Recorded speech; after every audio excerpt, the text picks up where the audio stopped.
আমি গোসল করবো না মা, আমাকে ছেড়ে দাও, আমি গোসল করবো না, আমি যাচ্ছি।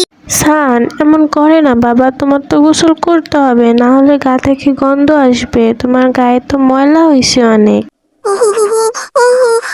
গাইস, আমাকে মা কি করছে দেখো, বারবার লেস্টোরে টানছি, আবার পানি দিয়ে ভিজাচ্ছে, আমার খুব ঠান্ডা লাগছে, শীত করছে। মা তাড়াতাড়ি শেষ করো। মা, এটা আমার গায়ে কি দিয়ে রেখেছ? আমার পুরো শরীর তো ফেনা হয়ে গেছে, এটা কি মা? এটা তো একটা সাবান সান, তুমি চেনো না?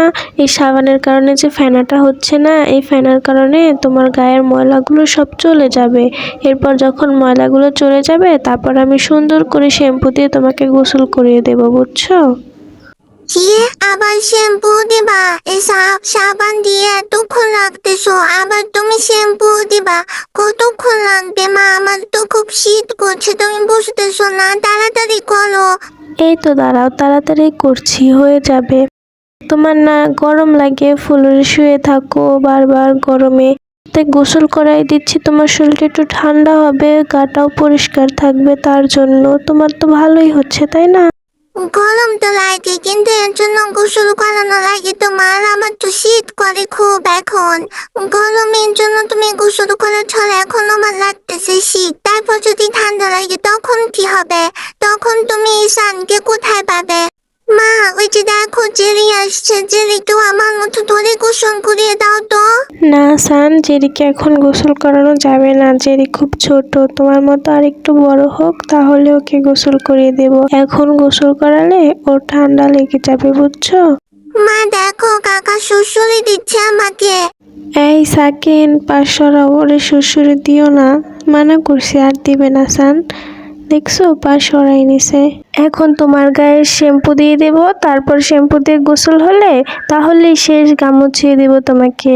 ওই দেখো আবার সুড়সুড়ি দিলে। দিও না সাকিন, নিষেধ করছি না? নিষেধ করছি সান, আর দেবে না তোমার এই শ্বশুরে।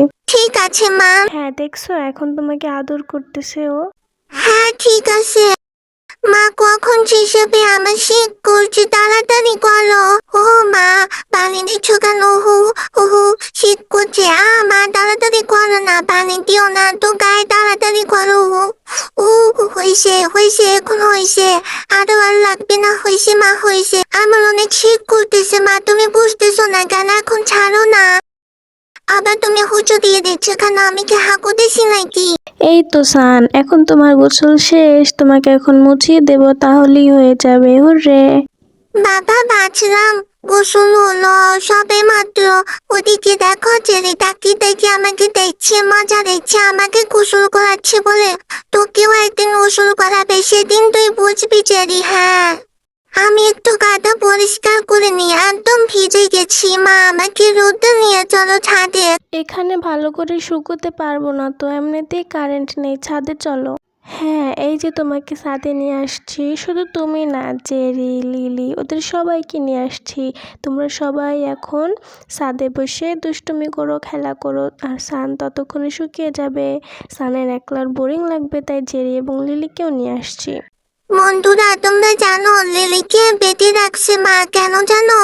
লিলি খুব দুষ্টুমি করে, মানে মা অন্যের বাসায় যায়, ও কিছু করে না, কিন্তু ওই যে আশেপাশের কিছু মানুষ আছে ওকে পছন্দ করে না, তারা বলে ও দুষ্টুমি করছে, ও তাদের মুরগি খাইছে, এরকম ভ্যাকসিন মানে অনেক বকা দেয় বলে আমাদের মাকে নালিশ দেয়, তার জন্য মা রাগ করে লিলিকে শাস্তি হিসেবে বেঁধে রাখছে, বুঝছো তোমরা?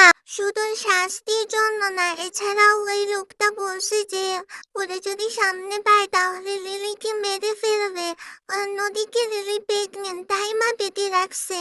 এই যে দেখুন গাইস, এতক্ষণ বগর বগর করতে করতে সান কিছুটা শুকিয়ে গেছে, তাছাড়া বাহিরে বৃষ্টি নামছে, এর জন্য সান দৌড়ে বাসায় চলে এসছে আর একটা বড় যে ঘুম দিছে।